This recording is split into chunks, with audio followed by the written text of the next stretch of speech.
Hello, I'm John Webble, and welcome to another O-Scale Central online event. We'll be recording this session, and we ask that you mute your microphone so we don't pick up a lot of background noise as our special guests will be speaking today. We'll now join our host, David Vaughn. Session is in progress. Enjoy.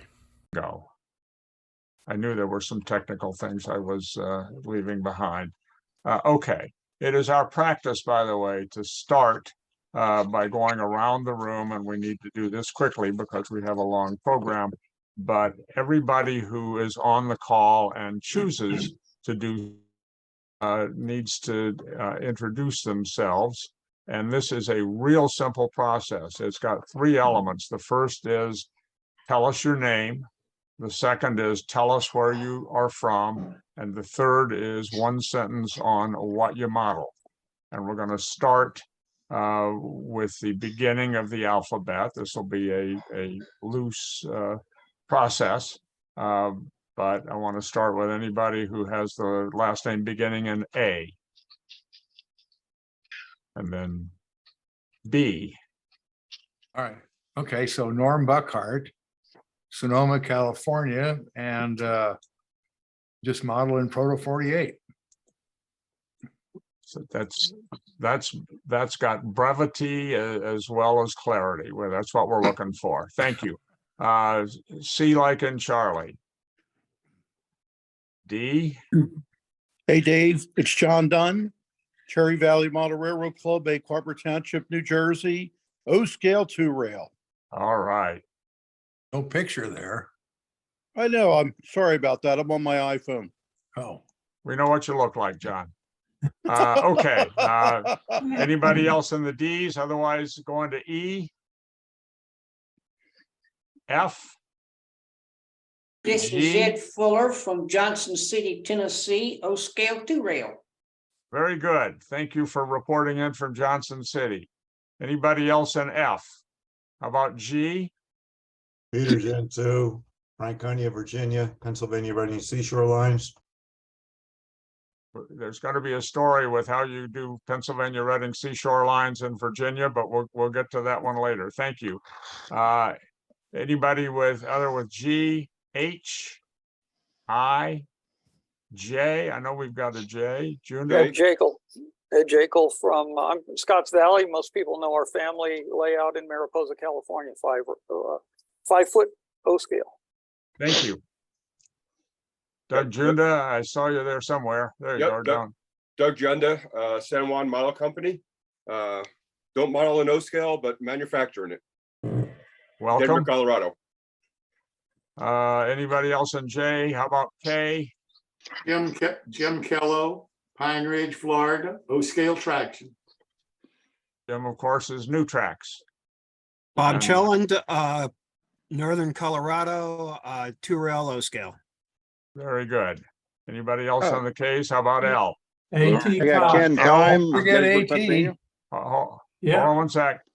AT Hello. San Antonio, Texas, Proto 48.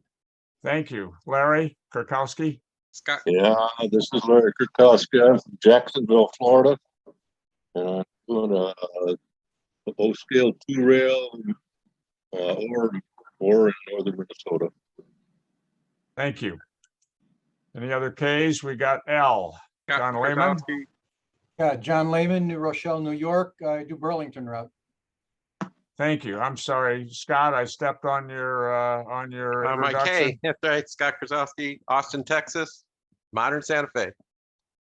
Terrific. Anybody There you else go. in the L's? I've got one more Boo. K here. Okay, I'm sorry, Ken. That's no problem. Ken Kime, Gettysburg, Pennsylvania, Western Maryland, and Reading, 1975 era. Thank you.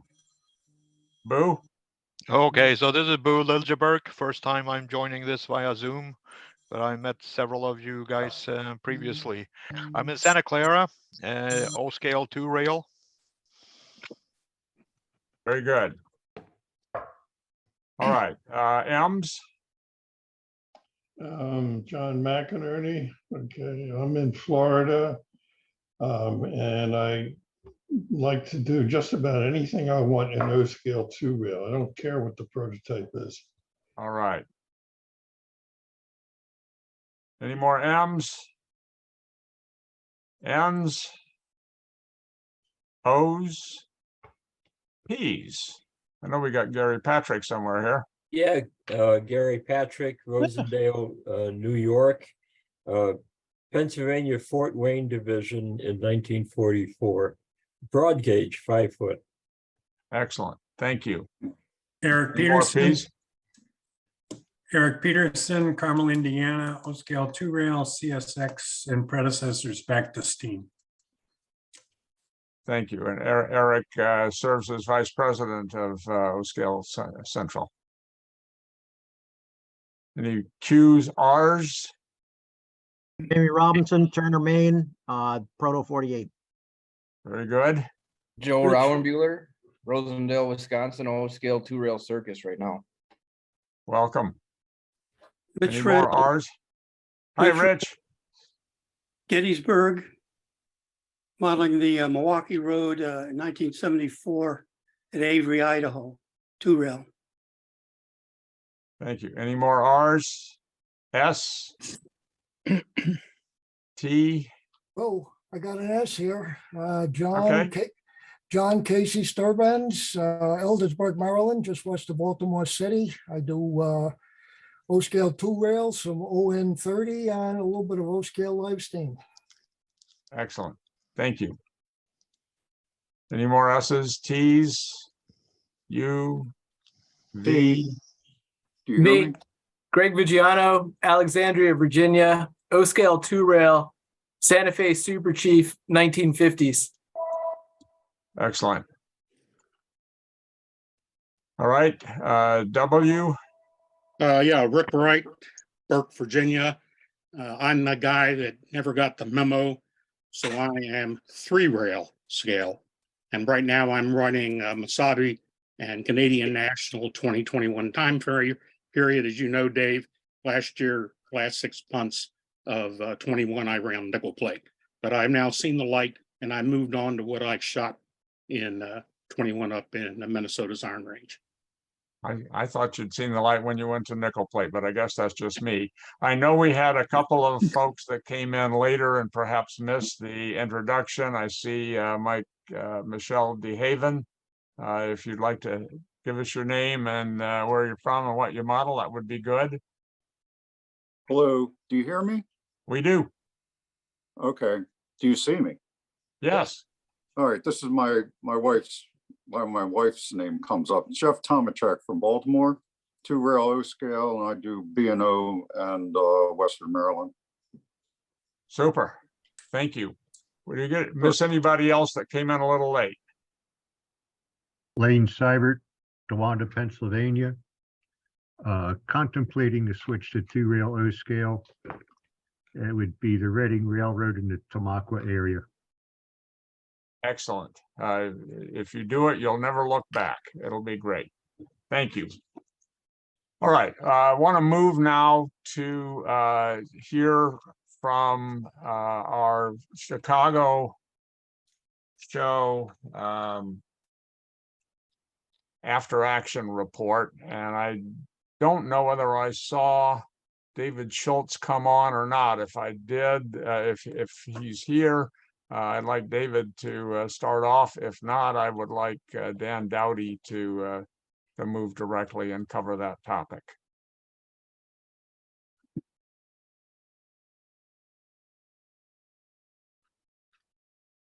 One other thing before Dan starts is it's really important that everybody mute their microphones unless they are actually speaking. When we do the recording, it causes difficulties when there's a little bit of background noise comes in from one person's connection, and it disrupts the video going forward that we're recording. So please help us with that. Thank you. All right, I am looking for Dan Dowdy. There's Dan Dowdy. I don't think Dave is here, which is a shame because I really wasn't ready for Chicago, but I'll say something. I got to share my screen, so if I can do that. And what do we got? Okay. You're going. All right, so let's do the news first. This is Berkshire Valley has another new O-scale truck. It's a 32 Woody wagon. It's based on their previous trucks, but at least it's got a different rear end. The AAR B trucks are being delivered. These are by Glenn Guerrera, and these will be, obviously, they're all brass. We're using a nylon type resin for the brake shoes, the spring planks, and then the fasteners for the electrical pickup. And this is very similar to Lou's at Central Locomotive in his AAR. I'm sorry, Lou's doing the B truck, Glenn's doing the A truck. These were all shown at Chicago. I'm going to put a link here in the description that you all can, at least I'll try to. I guess I can't do that while I'm sharing. I'll do it at the end of Lou's email address, Glenn's address, as well as a video. I put a video up of the Chicago show. It's probably better if you just watch that on YouTube. It's over 8 minutes long, but pretty much encompasses just a lot of pictures of what went on. As far as the show, I thought it was very successful. I talked to a lot of dealers who were very, very happy with sales. I don't have a number of participants, but it was a busy Saturday morning. Sunday always drops off a bit, but again, the people that were there were spending bucks, and that was the good part. Dave Schultz and I did a little thing on Friday night that we got roped into on, I don't know, the state of O-scale or what it was, but anyway, it turned out pretty well. A lot of discussion on what people think about O-scale, what people think we need, don't need, some new faces. A lot of new faces this year. Again, a few more younger people are coming into this hobby, which I think is really great. The other thing was the model contest, and this is just an example. We'll have all the results on the next issue of the O-scale resource. But this was one of the fantastic steam locomotive entries, and of course won first place in steam. First place in diesel. I'm sorry, the steam engine was I don't have his name, Ed somebody. I'll get that later. This is Shaden Anthony's diesel locomotive. And this guy was at the show, and he had a switching layout that you could run and try to win a prize, a boxcar for the Denver National. So that was kind of an interesting thing. This was Lee Turner's passenger car. He won best in show. I mean, this thing had toilet paper in the bathrooms. It had everything. It was just quite a beautiful model. Saturday night, I think we did something this year we've never done before. We had a group session. You know, you meet in the bar and it's too noisy and loud. We had a meeting sponsored by O-scale Central. It was in the foyer of the hotel, back where the model contest was, and it went pretty well. I went out to dinner and I didn't get there till 8, and it was just barely getting going. And I think there were people in there till well after midnight when I left. But the hotel had a bar. We put up a projector with a bunch of pictures that were sent to our magazine, as well as a grouping from Lee Turner that just played on and with a screen, and people seem to enjoy that. So this may be something Denver wants to look at, and I think we should do this again next year at Chicago, probably starting a little later. I think it started at 6. That's a little too early because most people, you know, they don't get out till 5:30. They're in a restaurant somewhere and they want to come back. 7:30 would probably be a better starting point. But The last thing I just want to mention is the castings for Glenn Guerrera's SW1 are in. The etchings will be here in another week. You have 4 days if you want to order one of these things at the pre-production price, and I'll put a link in here when I'm done. So the SW1 will come fully built, fully motorized. Again, it's like Lou's locomotives. Everything's made in this country, and I think it's going to be a beautiful locomotive. Yeah, they're a little pricey, but these are, you know, hand-built locomotives. So that's kind of what you got to go through price-wise. But I think it'll be good.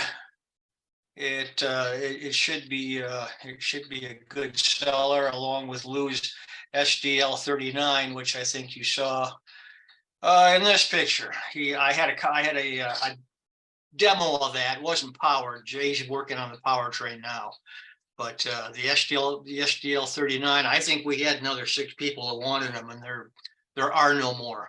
But Lou said if he got 10 reservations, he'd consider doing it again. So that's all I have. Let me notice an addition on the end of Dan's report that the show was not only successful in that the folks had a great time and the attendance was good and the number of tables filled the hall. I don't know whether they would have put any more tables. I don't know whether they were sold out, but it was pretty full. And one of the rewards for that is that they already have a contract from the hotel for next year, which is really good. The meet will be March 14 through 17. Put it on your calendars, 2024. If you're in the Don't Buy Green Bananas stage, it is still worth putting on your calendar. It'll be at the same hotel, the Westin in Lombard, Illinois. And it will be, I believe, the same or very similar hotel rate next year. So the show is in good shape, and they already have the contract for next year. Yeah, on a side note, adding that extra day, I think, really helped on Thursday. Ted Schneff was open all day. But by putting addresses up for layout tours, we had 40 people between Thursday and Friday visit our layout here in Dwight. And I think that's nice because people coming from the south used to have to go all the way into Chicago to get the information or turn around and drive back down again. So we had a lot more people than I was expecting. And yeah. Good. Thank you very much, Dan. And I think everybody can have a debt of gratitude to Brad Kowal and his committee. There were a lot of people who said that, you know, it was going to be like Guy Lombardo with New Year's. When he goes, he's going to take it with him. But they've made the transition from the hills very, very smooth. The good parts of that show are continued. So it's in good hands. They did a great job. Everybody who came did a marvelous job. And if you're on the fence about next year, I got a tip for you, and that is put it on your calendars and go. All right. Now, the next big event in the O-scale world that we are going to talk about is, first of all, to mention on the calendar of events that there are shows coming up at O-scale West, at Harrisburg, Pennsylvania, and at Strasbourg, all in the next time. Those are generally regional shows. The specifics are available on the O-scale Central website on coming events. But the big show, and the one we're all looking especially forward to, is going to take place in Aurora, Colorado, right outside Denver, and it's going to be in June. And Bob Jellin is the director of the Denver Convention. And I'd like him to give us a briefing now that we have Chicago behind us and can take a deep breath and focus on what's going to happen in June. Bob. Thank you, David. Actually, I'll just recap one other comment about the Chicago meet. Many of us were there. It was great to see all of you. And it's nice to see the traditional part of the show there as an essential cornerstone, but it's also nice to see that they're starting to enhance and refine some of the other offerings in terms of additional things to do. David, I roomed with David and then I talked to him last night. I thought he'd be on the call today, but obviously they're excited. They're moving forward with the next show, and we will all look forward to seeing you there. We also look forward to seeing all of you, hopefully, or as many as can make it, at the National O-Scale Convention, which is going to be held in Denver, Colorado, actually the suburb of Aurora, June 8th through the 11th. The 8th will be reserved strictly for setup. There may be some layout tours that night. That's a Thursday. On Friday, Saturday, the vendor and breakout sessions will be underway. Friday night, we have a banquet and we have a great speaker lined up who's going to talk about being a manufacturer and hobbyist. Not to point out Doug on this call, but he might know who that speaker is. We have then Sunday set aside for, and I should back up, Saturday night will be teared out.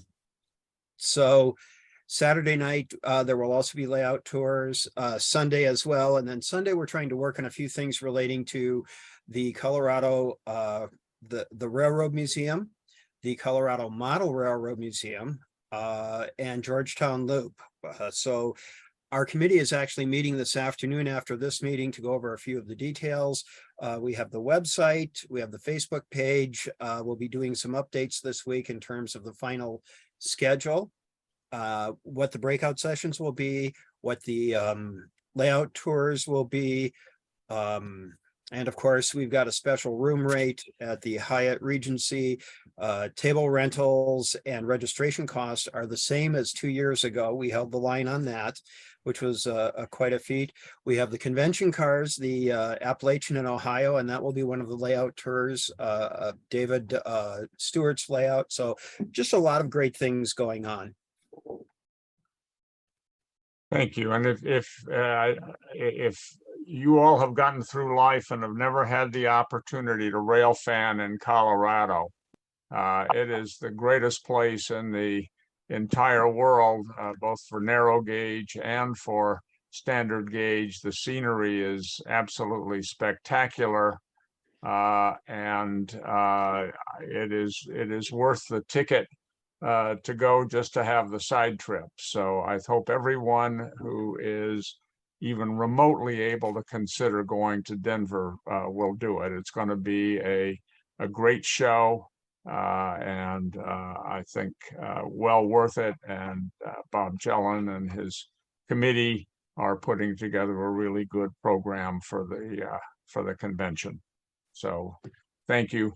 If there are particular questions for Bob, why don't you go ahead and ask them now, and we will then be able to move on to the interview. Dave, if you don't mind me asking, Bob, you mentioned some after tour type things. Do you know when you might have that information posted? For those of us traveling the distance, we're trying to set up some of those things, and that would be helpful to know as soon as possible. And I appreciate the work you're doing. Thank you. Yes, we should have, I will say this coming week, we should have everything locked in place. Some of it, Sarah's on my mind because she's going to be one of our guest speakers, Sarah from Austria, not guest speaker, but one of the breakout session clinicians. And I should point out, we have another clinician coming from South America. So we're going to have kind of an international presentation at this show. I'm kind of excited about that as well. Michelle, who's the director of the Colorado Model Railroad Museum, also works with tourism in Colorado, and she has been working with 2 or 3 vendors, 2 or 3 sites, but we haven't locked that in. I hope after our call this afternoon, later today, we'll have that pinned down and be able to share that. We'll also be sending out an email this week, one for vendors, one for registrants. So look for that as well. Thank you. My wife and Sarah become quite the friends on Facebook, and the chance for the two of them to meet each other, I think, is what's driving us to Colorado more than anything. Whatever gets you there is going to be good. So we really appreciate everybody's consideration. I think this has been a rocky time for anybody putting on conventions and shows with COVID and the lingering effects and all of that. So I really appreciate the efforts that the folks in Chicago and Bob and his committee in Denver are doing on all of this. All right, we have a terrific person to hear from today in the interview part of the program. Norm Buckhart is the founder, owner, director, dreamer for Protocraft, and he's really shy and doesn't like to speak, but I think we've got to coax him out of his shell.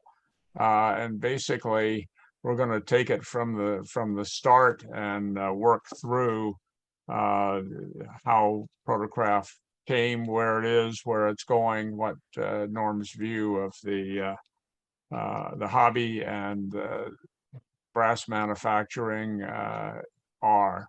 But I'd like to start before we get to Protocraft by asking Norm to tell us his background and how he came to model railroading, and in particular to O-scale and Proto 48. Okay, I'm here. It's your ball.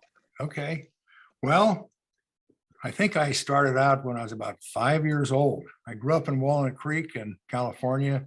We had a branch line of the SP that would come through town twice a week with a little mogul.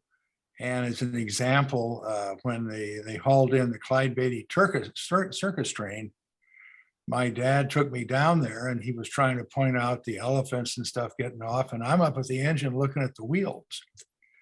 And the engineer watched me and he said, your kid likes wheels. So they pushed me up into the cab and I sat on his lap. Anyway, I've just been a wheel person ever since. And then we got into, he bought me a HO train set. We put it on a 8x4 piece of plywood. I was probably 9. And it was HO, somebody, I can't remember the initials, Gilbert. And Atherin still had stuff then. And so I got started way back. And when I was 15, I started scratch building HO models out of wood and stuff in the attic. And then I went in the Navy and kind of didn't do anything with it. When I came back from the Navy, I stepped up to O-scale. And I went down and bought a PSC mogul. And the first thing I noticed was, taking the tender off, that the wheels were really fat. I said, why are these so wide?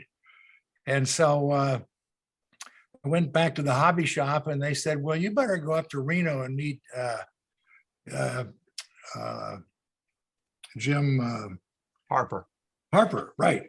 So I got in the car, drove up there, and boy, I saw what he had done to scale the wheels down and the whole works. And it took 5 minutes and I was sold on Proto 48, which I like to just call scale modeling. I don't even like the word fine because I think that leads you off somewhere.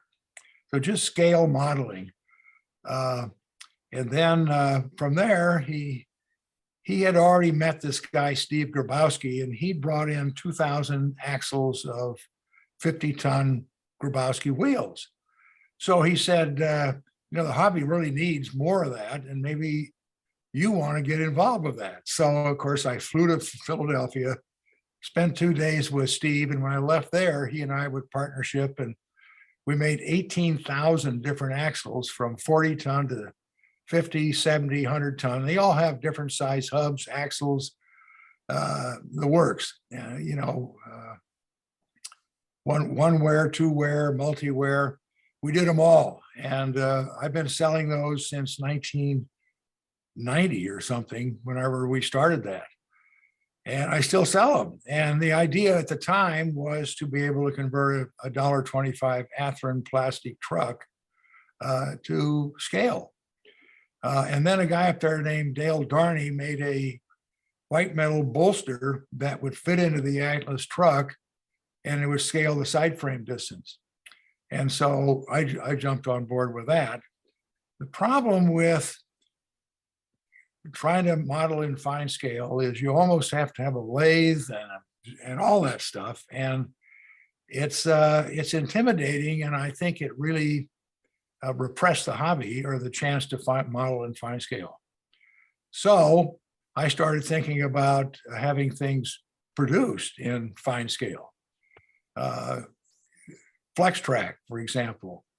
I went to microengineering, and then I bought a mold or a die to hold the rails at 4 foot 8.5 inches. And I had them. Then I had flex track, and I had wheels and trucks. And then I went over to Korea and started getting things made there. So that my objective was to make it easy for people to model and build layouts in scale. And because I couldn't stand those scale wheels. Anyway, it just expanded from there. And then there's a guy, it all got started in 1965 with Bill Clauser. And he machined the wheels by hand and started the whole process. And it eventually went through Steve, and then to Jim, and then finally to me.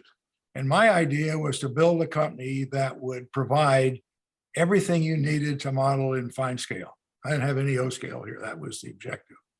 The other thing that was disappearing was Champ decals and Walther decals. And, the paper was too thick and the detail wasn't that good, and they didn't have any data that was right. And so I started, I got into Illustrator, and I started designing my own decals and scanning and tracing all the different fonts that the railroads used for their lettering, because there was no standard font. You just didn't go buy it. There are departments drew it. So I had to do the same thing here. And I had maybe got 5,000 photographs to support all of this stuff. So I started bringing out that, and then I started importing brass cars. And unfortunately, I had to provide O-scale trucks, or, some of my 60% of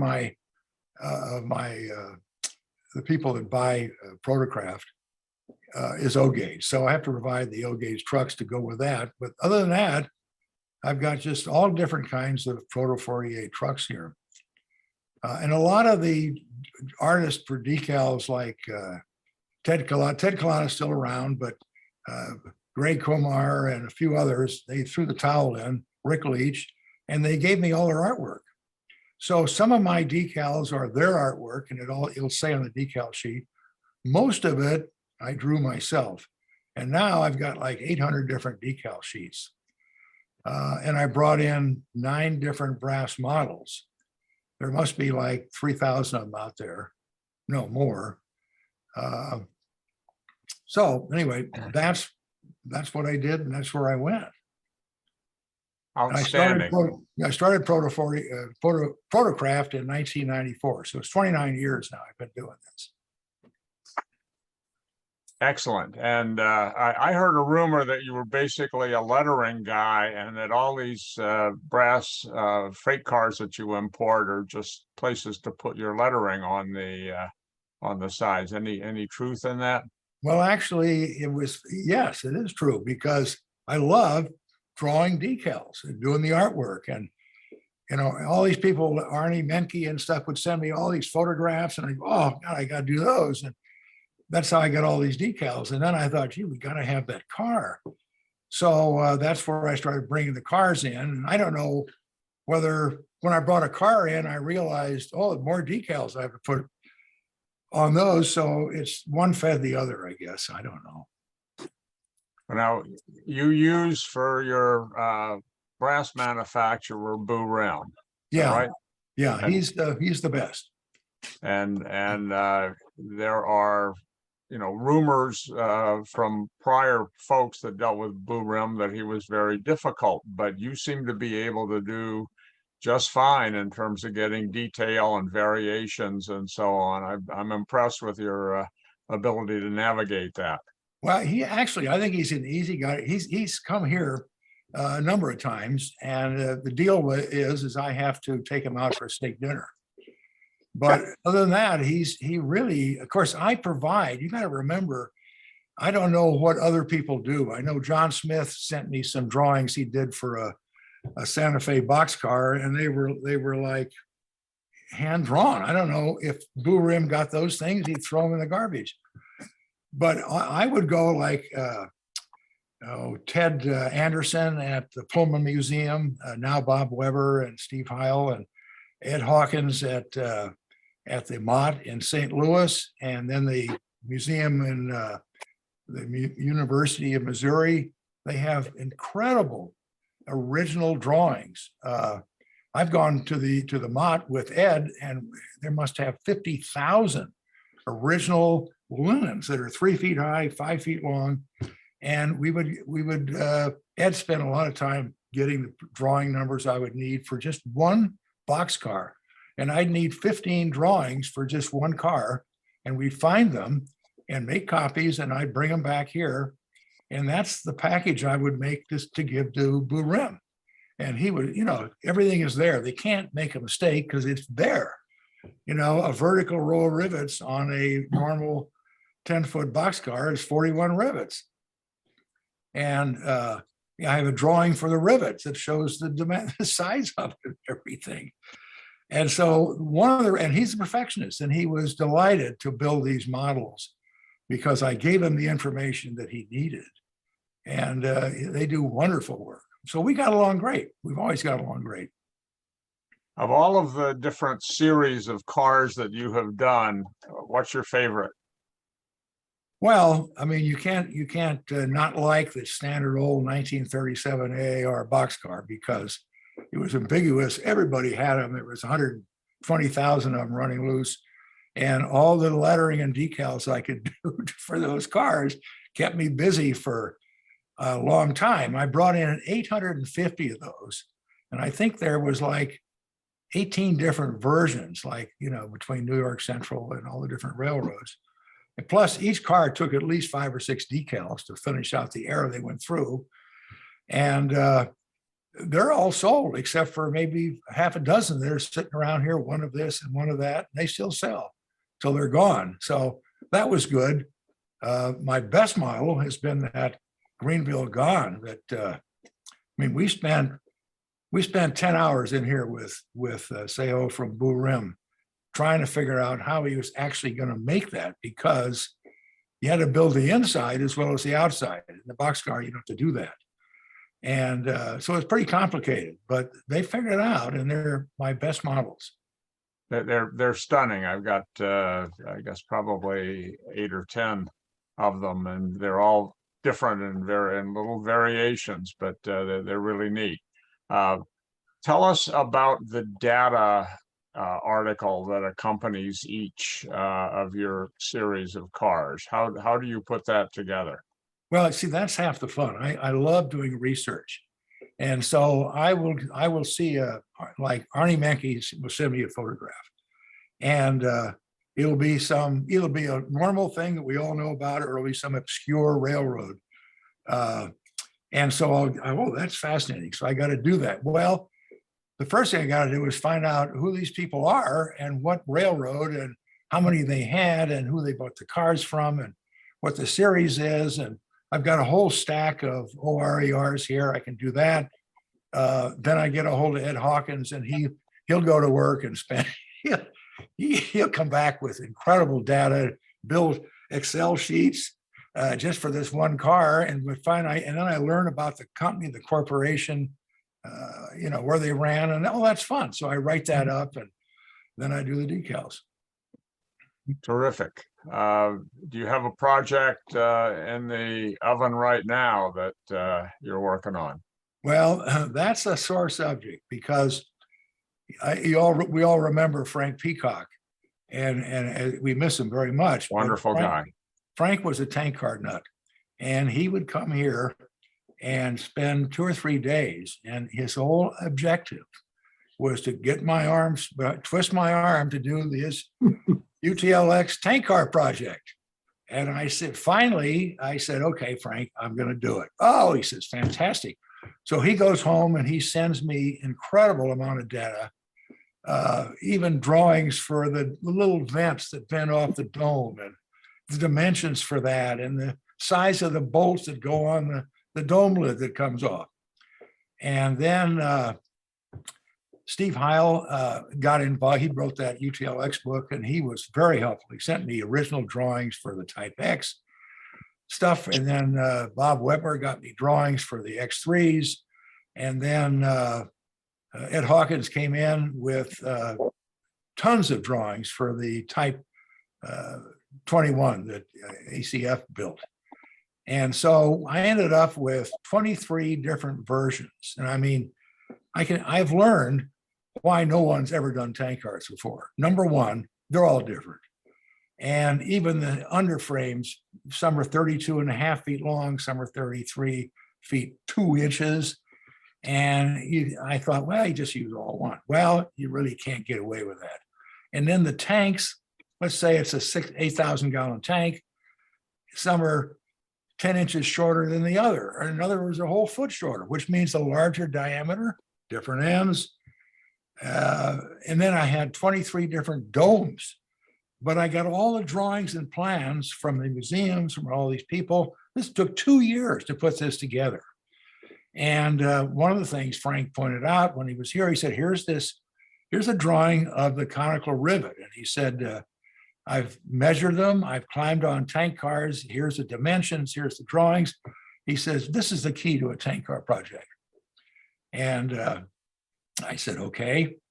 So I sent the whole package, 80 pages, 13 by 19. I went and bought a printer that prints this stuff.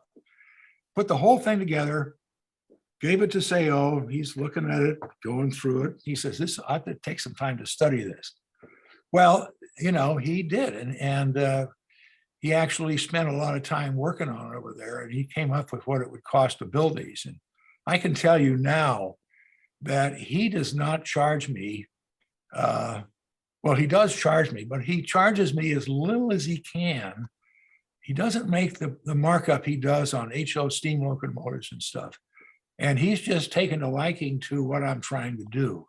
And he knows I don't make much of a margin either. I just like these and I want to get them out there.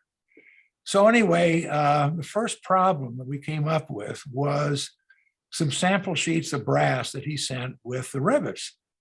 And I called him up and I said, oh, these rivets are awful. I said, they're just smudges. And I said, they're worse than a regular round head rivets. But I said, as we discussed, tank cars don't use round rivets. They use conical rivets. Maybe it's I don't know, maybe it's a stress. I don't know why they do it, but they do it. Every tank car riveted has a conical rivet, and normally double rows. Also, the steel making the tank is 1 inch thick. So this is not like a boxcar. And these things lasted forever. I mean, these tank cars were built in 1920. They're still running in 1960 because there's no wear out. So I said, you got to do better. So we kept trying and trying. He sent me another sample.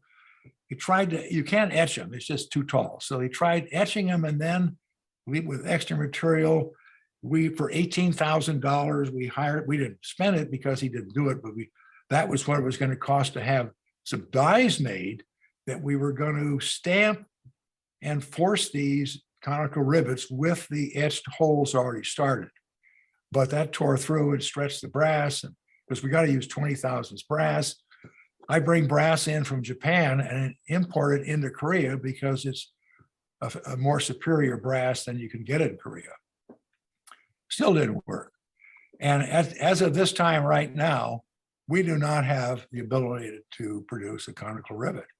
So the whole project's been on hold for at least 4 months. And between that and what's doing with the economy, and people are kind of sitting on their wallets, and my sales have really gone down the last 12 months. And I'm not sure I'm going to want to proceed with it because it's we're talking about $250,000 here to build these things. It just may not be the prudent time to do it. So I'm sad to say that it's on permanent hold for a while. So that leads me to the next project that Steve Grabowski, just like Frank, came out and he bent my arm to do X31s, 32s, and 33s. And we probably all have some of these. They were built 50 years ago for NJ International and I think KTM and I think one other, but they aren't very good. They're pretty basic. And that's it. That's all the market's ever done. So Steve Grabowski, for those of you who know of him, I mean, here's a real rivet counter. He spent 6 days going through hundreds and hundreds of microfilm reels to get the drawings for all these cars that I want to do. And he was enthused as I am. Some cars have never been doing, like the X33 is a 50-foot with end doors. And then there's the so-called Jeep X30 with that raised roof. And there's the double doors, a single door, the round roof with the step out. And then the also I included in that project the 2 Seaboard cars, which are different, but they're a round roof car also. So it's a wonderful project. And I think, I don't know this, but I think this can be done viably and it can be affordable to the market, meaning less than $400. Korea is expensive, it's going to be. Also, the other nice thing about Pennsylvania is they all use the same paint. Now, Steve will point out that in 1934, when they first built them, paint was one color. And when they built more in 1945, they had some synthetic paint, changed the shade of hair, but not much. So I'm going to have the cars painted and then lettered because the lettering is pretty simple and I got all the artwork done. So that's what's going to happen. I'm going to, in the next week, give him a go ahead to go back to work on those. He's already got the stuff. I told him to sit on it because of the tank cars. But that didn't work out. Anyway, that's what's going on. Excellent.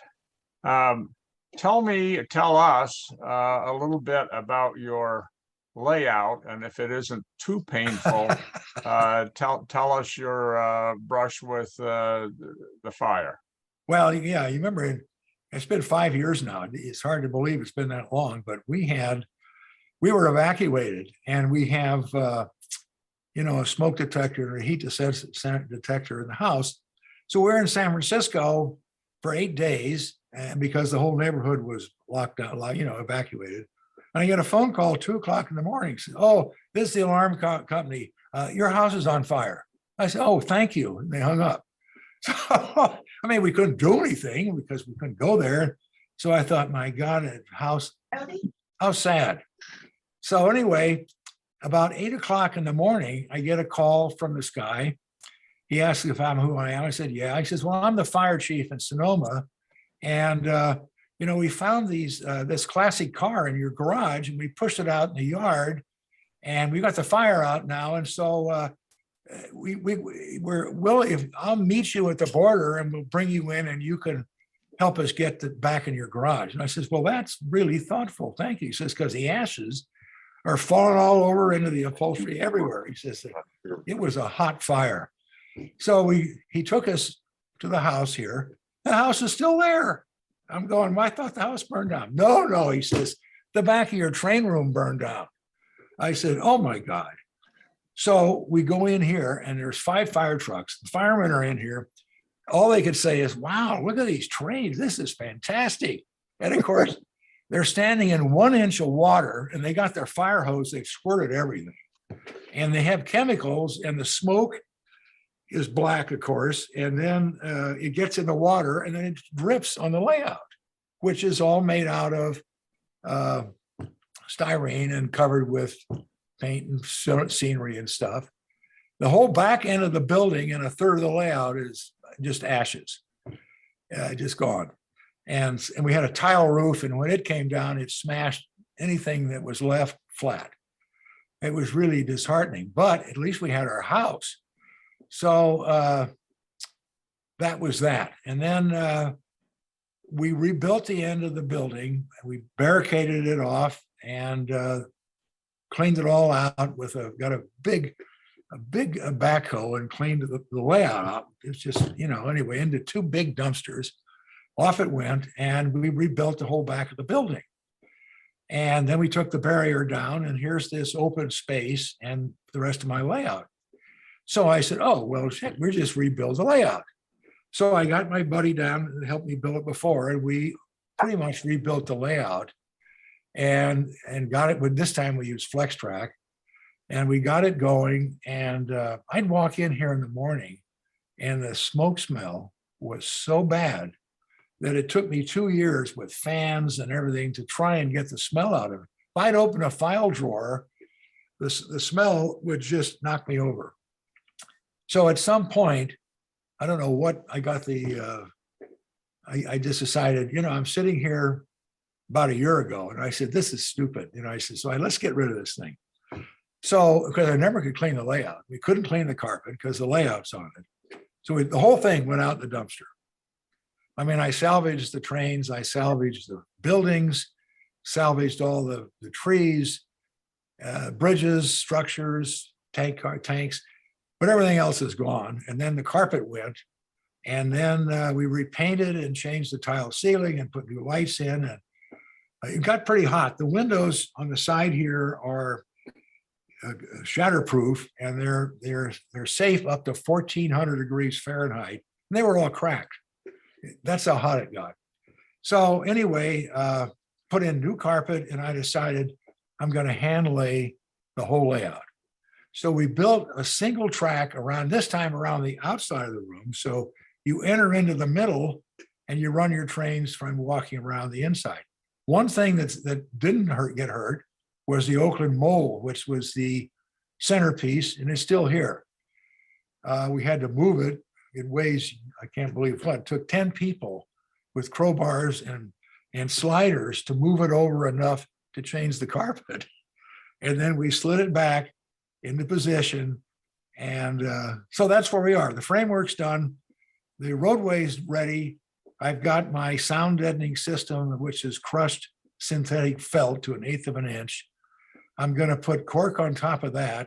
I'm going to glue the ties to the cork. And then I'm going to pin that assembly to the plywood. No glue, because the sound goes right through it. I've got some experience in this. And it's going to work. It's going to be a silent layout where you can just hear the rails clicking. And I'm waiting for Brad Strong to send down a couple of turnouts that I've sent him the dimensions on, and I'm going to start. Okay. So there you go. You're a tough interview. I just got to coax information out of you, just like pulling teeth, I tell you. No, that's great. You just say, tell me about what's going on, Norm. And 20 minutes later, it's like, okay, ready for the next round. Thank you very much. While we're here, and since this is the last structured feature of the program, do people have questions for Norm Buckhart about Protocraft or his layout or firefighting or classic cars or anything you want to pop at him? Well, he'll answer them. What you got? Norm, how far out are the 100-ton roller bearing trucks, do you think? I'd say less than 2 months. It takes them They tell me they'll be delivered in February, and I add 3 months to that. So that's 2, 3, 5, May. They'll be here in May. Thank you. I've already seen pictures of the patterns. I know they're putting them together. The wheels are done. I paid for the wheels. So they're in the works. Will there be cars to go with those 100-ton trucks, or is that just No, a because they one-off go under project? stuff that I really don't care about, and I don't know why I'm doing these damn trucks. It's for the modern people, I guess. I think Bill Yancey got me started in them because that's the kind of models that he likes. So there, I have 70. The hundreds are coming. I'm just getting delivered, not yet, is the 9-foot wheelbase 41 HD11s that went under the Super Chief. And so they'll be in pretty soon. These are going to cost a little more. I notice I've been selling them for like 60 or 70 bucks or something. They're going to be about $145. Korea is Right. getting expensive. Additional questions for Norm? Yeah, I got a question, Norm. For the Super Chief, are those trucks you're talking about? Yeah. Are they powered trucks? No. These are for the train. Oh, okay. Yeah. And they're Proto 48. Okay. Do you have any interest in doing some artwork for the Sorry. Super Chief? Well, I have agreed to do artwork for a number of people that I respect, and I really need to do it, and they're major projects.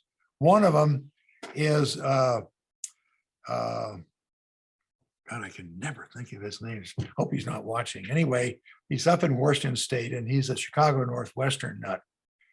And he sent me all the artwork, photographs, plans, everything for the decals for the F and E sets that the Chicago Northwestern had, all of them. And he said one of the freight units has never been done. Unfortunately, he's an HO guy, so I'm going to do them in O gauge, and then I'll produce them also in HO.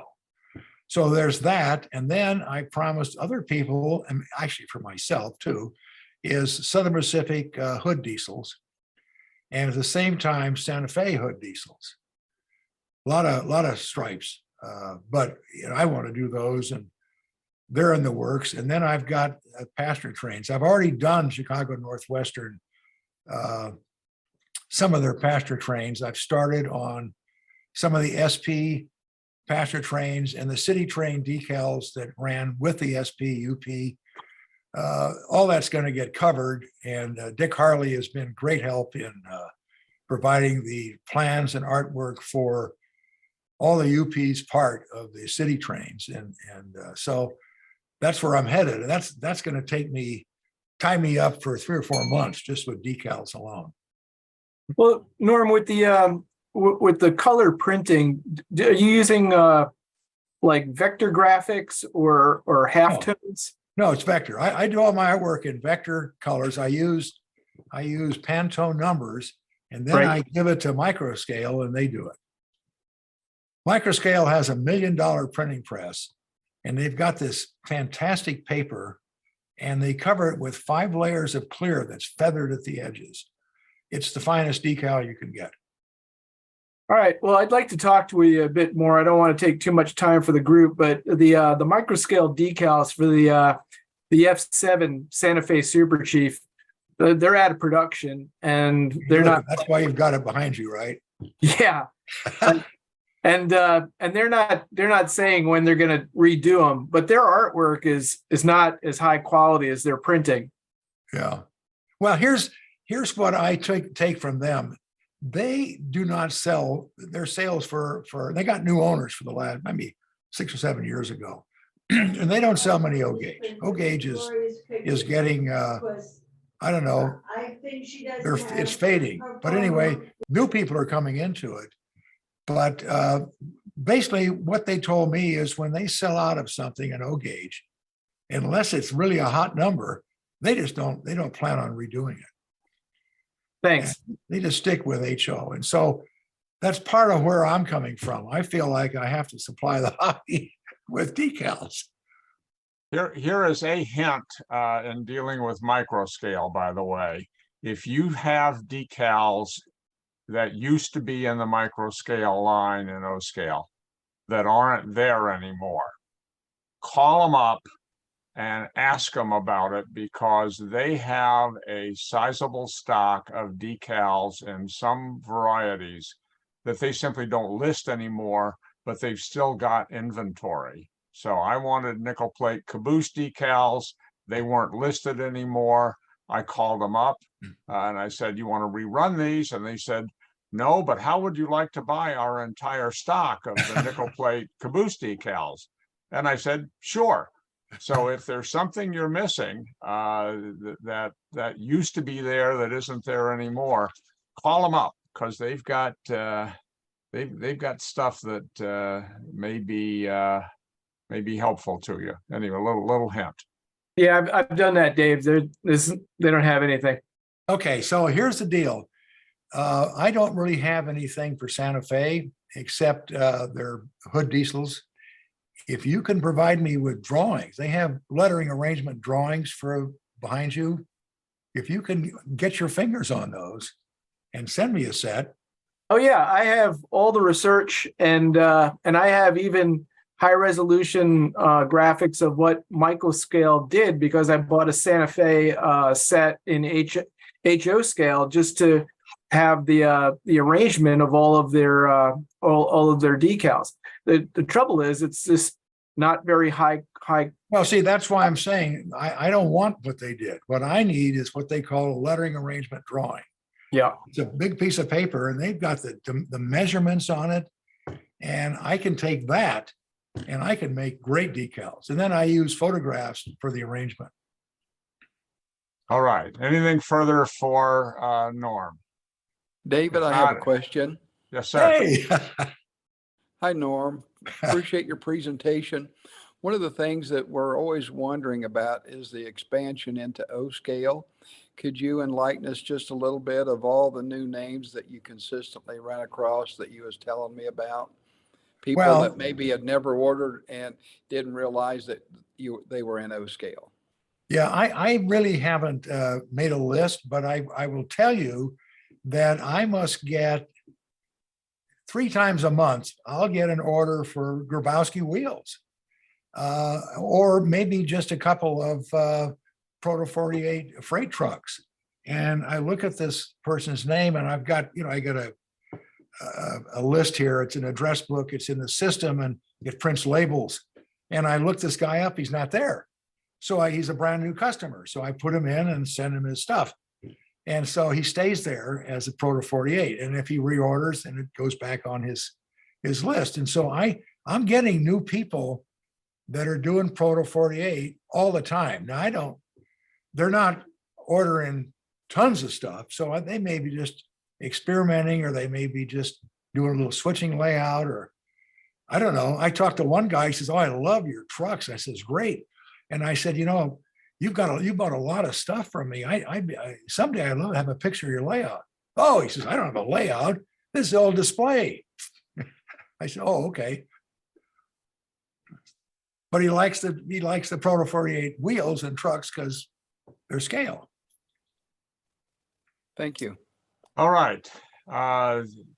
Thank you, Norm. I really appreciate your time. I appreciate, and I know everybody on this call appreciates, the contributions that you have made to O-scale in general, to accurate lettering, which has always been a don't forget the sore couplers. spot, and then the Proto 48. I'm sorry, what am I forgetting? Don't forget the scale working couplers.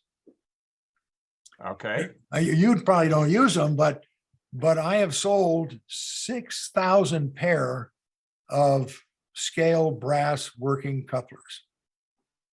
Wow. And I've just reordered. I just finally got the top lift ones in. I sold out of those. I just got 2,000 pair in, and they're making more of the other kind for me over there. Okay. Norm's got a new stock. Get your orders in. All right. Thank you very much for participating, Norm. This is really great. Sure. We always save some time at the end of the session for what euphemistically call good and welfare, which means if anybody's got any news they want to share with us, if anybody's got any questions they want to ask that maybe the group can help with, etc. And I'm particularly apropos our presentation on the upcoming Denver convention. I'd like to hear from Doug Junda at San Juan and find out what he has that we might be interested in. And in particular, is there going to be anything special for the convention? I assume Doug's going to be at the convention and will be taking some tables and selling some cars, but tell us what's going on with San Juan. You're muted right now. There you go. There you go.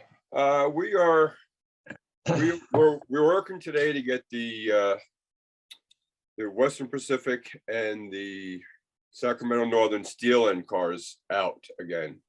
We packed up about 100 cars today. Me and my wife were in there today doing that, trying to get those things. We're working with a third party to shoot some of the plastic on those. So those are, we're doing a lot of back and forth with them to get them to do it right. They're used to working on different type stuff, but we've got it narrowed down where we're getting pretty close on that stuff. The next one we'll get back into production is the Fowler car. The Fowler car, unfortunately, the mold for the end of it got damaged by the last company that we had working on it. So it's in being repaired right now. Otherwise, we'll have those cars ready to go on that side. Otherwise, we're still working with, all of our Grant Line stuff, all of the San Juan stuff, all of our decals, keeping us busy on all that stuff. We will be, and this is kind of really first time I've mentioned this, is we'll be taking over Classic Miniatures and Trout Creek Engineering along with BK switches coming here in the future. I don't know if many of you know Cliff Mistel, but his health is getting up there, and he came to us and asked us to take over his line for the most part. So we'll be getting into more structures, stuff like that, upgrading the structures into not just a box of sticks, but more into laser cut kits, things like that. So we'll be moving forward with things on that. So that right there is keeping us rather busy. It's a full-time job in there. I'll repeat what he was saying is we sell an amazing amount of trucks, Proto 48 trucks and things like that we were working on today, me and my wife were, and as we were going through them and packing them up, is a lot of the names aren't familiar names. We do get a few familiar names that we see there, but there's a lot of new names in there that come across lately. So it's interesting that things are growing a little bit that way. I'm also, the other thing I will try and get done is I have the Colorado Midland hand reefers. I have about 10 set of trucks for those. I'm gonna try and get the castings done. I have all the decals for them, and I have all the detail parts for them to get that kit together so it will be available to people. That's the Indian car on that. A while ago, we had 10 set of trucks. They're all brass trucks made for those cars, and we have Northwest Shortline wheels with those. So that's the one thing I'm trying to get done and get it finished and get it out by, have it ready for the convention. Great, thank you. Yeah. Mr. Santiago, I understand you're going to be doing a clinic at the convention. Is that right? That is right, David. Thank you. I wasn't expecting you to give us just one. We're running a little short on time, but I'd like to have you give a short plug for what the what the clinic is going to be. Sure, thank you. It's going to be a short presentation on putting together the exposition flyer. Now, if you are familiar with the train, that may sound like an easy thing or straightforward thing to do, but the interesting thing about the flyer is that there was no set consist. It was, some historians that have argued that the consist would change east to west. So there was never a set consist for the train, which makes it either impossible or extremely interesting. So what I'll do is I'll give an overview of how I've modeled the train in different timeframes with different engines? And what models can you, for instance, modify to put in certain consists? Something of note that I can share with you today is I've been working my butt off trying to complete passenger car for the convention. That's never been done before, so that should be interesting. Super. Thank you very much. And thank you for making the effort. You'll be coming from South America, where? Bogota, Colombia. Colombia, and we'll be coming up to the convention. This is going to be a really special presentation, and we thank you for making the effort. The clinic program at the convention is going to be great. There are really some good programs. I want to make sure that we get time for Jim Kello to make a quick plug. One of the really interesting, lively online activities is Jim Kello's New Tracks, and he's done several variations on that, and he has been very open to participation by O-scalers on the show and giving airtime about O-scale subjects. I want to thank him for that. But a short plug for a special project that Jim is involved in would be good. What you got? Well, I appreciate it so much. New Tracks has been writing in Dan's magazine, O-Scale Resource, for over 5 years now. So if you haven't seen any of my articles, maybe you don't know who's writing them, but I'm the New Tracks writer for those articles. And I really appreciate Dan. If it wasn't for Dan, New Tracks never would have started. 3 years ago with the pandemic, we started a Zoom show on Wednesday. We have over 800 recordings now from our Zoom show. Our Zoom shows on Wednesday are normally broken down into segments, 15 to 30-minute segments, something like that. And then we break each one of those out best we can into a separate video so that both the manufacturer or the person giving the presentation can link to it on their website and benefit from it. One of the things that we do on the show, and Dan Doherty is the sponsor of this segment for the show through his company, is we call it My Build. And it's people show what they're building and what they have built, what they're in the process of building, and talk about it a little bit. It's non-judgmental. It's not a judging kind of situation. It's we're just sharing what people are doing. And I would encourage you to consider coming on the show and letting us know about that. Chris Corse, who is the owner of Conowingo Models, is the host for that segment of the show for us. And as I say, Dan's magazines are the sponsor of it. We also have on our shows what we call build-alongs. This year, for the first time, we were asked by the NMRA to provide a clinic, a New Tracks clinic on a build-along at their national convention in Dallas, Texas. And we're very pleased about getting that recognition from the NMRA that they think well enough of New Tracks to want us to do that. We have a clinic. It's going to have a model that's available in all 4 scales, N, H, O, S, and O. The person that we have building the model at the convention is an O-scale modeler, Phil Edholm. And the model is a gosh, I forgot what it is now. It's a handcar shed from the Southern Pacific Handcar Shed from California. And it's a nice model. We got the manufacturer to give a discount to anybody that wants to build it along with Phil at the show at the national convention.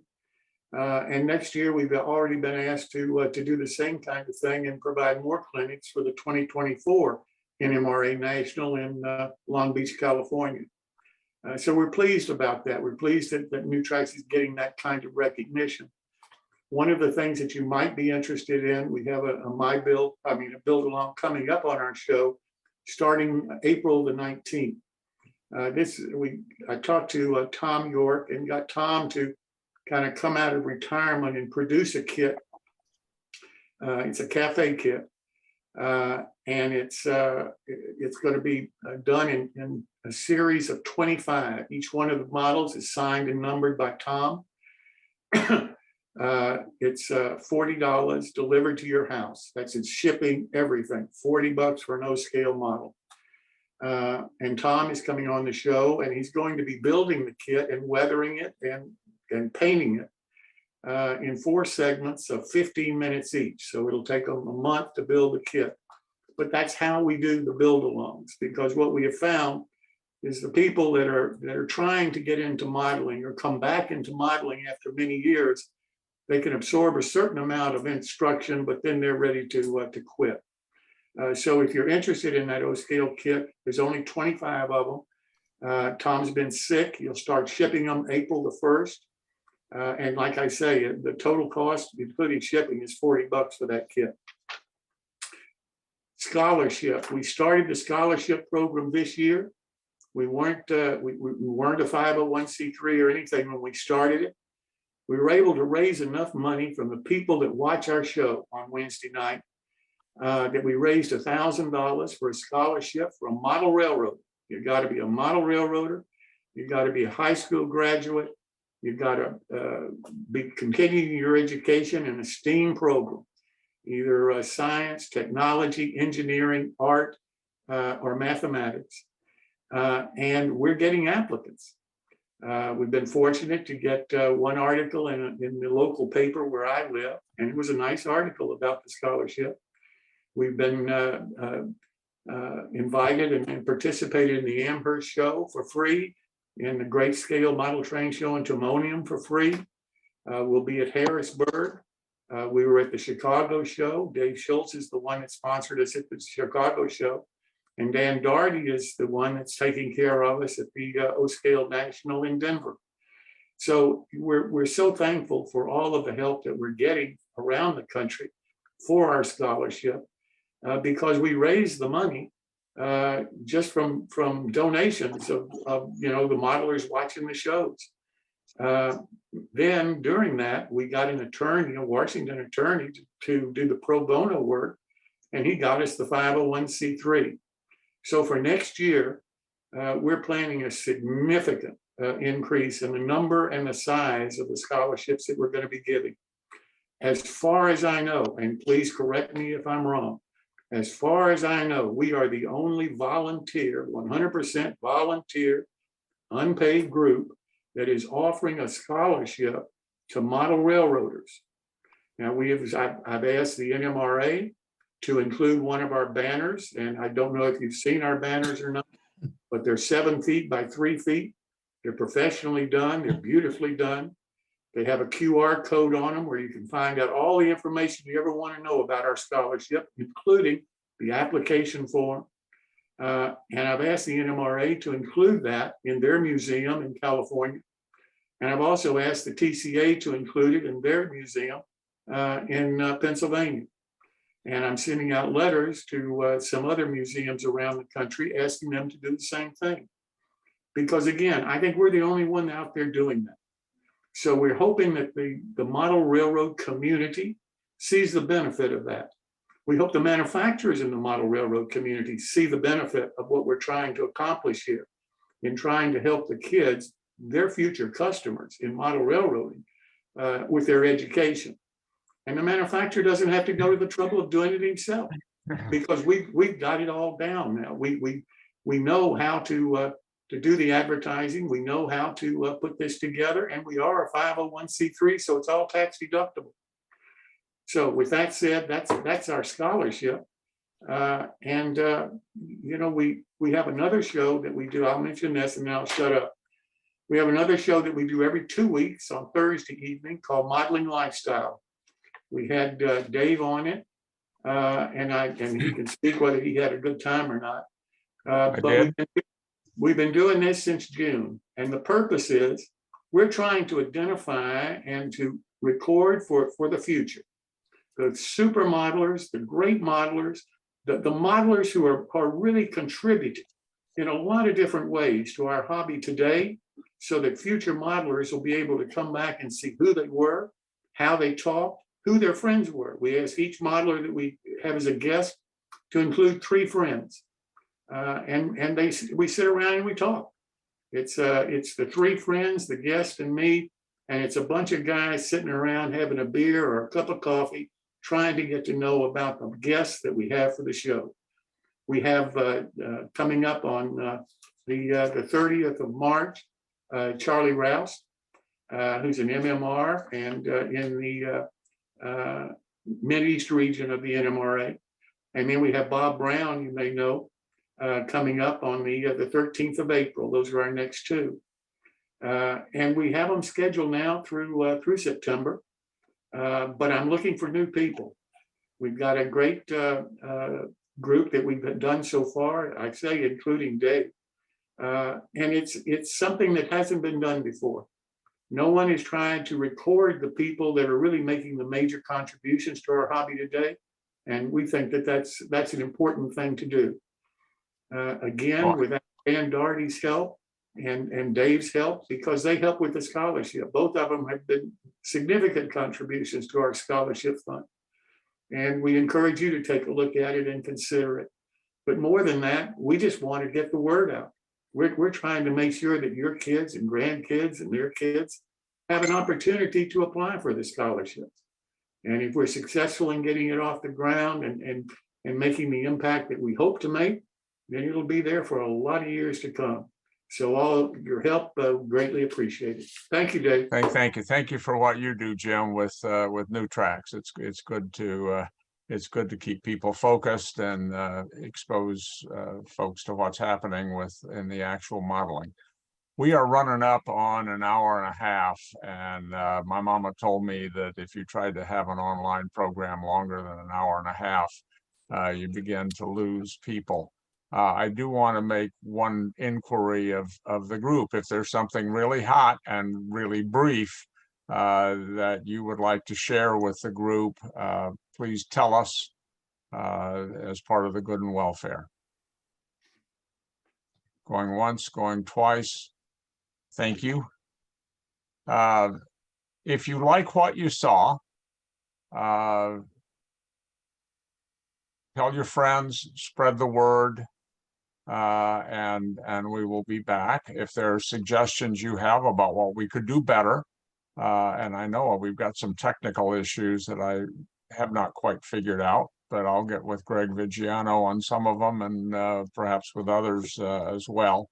But to share both program and other feedback on it, we're looking for that. Our next show is scheduled for Saturday, April 22nd at 3 p.m. Eastern. Look for email announcements. I want to thank Dan Dowdy for enabling us to use his O-scale list. We are going out to the scale at large. We're getting new people coming in, and that's been great. This program will be rebroadcast through YouTube. You'll be able to access codes in order to access it. And we promise to keep interesting interview subjects like Norm. We promise to keep interesting news like was provided by Bob Jellin and Dan Dowdy earlier today. And little news, you never know when you're going to little tidbit on what's going on in the back room at San Juan, for example. We try and do all of that. So unless there's anything else, I want to thank everybody for your attending and for your participation. Unless there's anything else, we are out of here. Have a good rest of the day and enjoy spring. Thanks a lot. Bye-bye. Thank you.